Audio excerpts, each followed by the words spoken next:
Hey everybody and welcome back.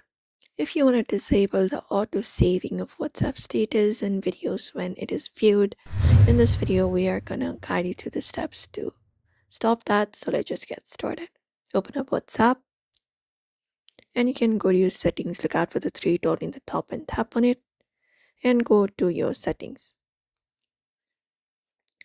Now once you go to your settings, what you need to do is look out for chats and tap on it and basically turn off this option of media visibility.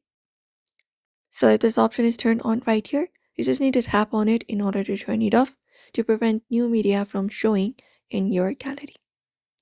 Apart from that, you can stop media from auto downloading.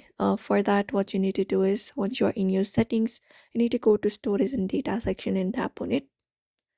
And under media upload quality, you will be finding option for media auto download. So you just need to tap on this option called when using mobile data when connected on Wi-Fi and when roaming. Tap on it and unselect all of these options and tap on OK. Same goes for Wi-Fi. Unselect it, tap on OK.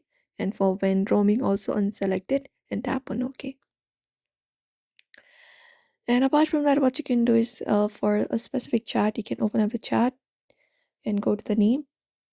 And once you go to their name, you can just go over, look out for media visibility and tap on it and select the option of no, and then tap on OK to stop the media from chat saving to your gallery. And that's it. That is how you basically disable it. So we hope this video was helpful. Give it a thumbs up and subscribe for more tips and tutorials.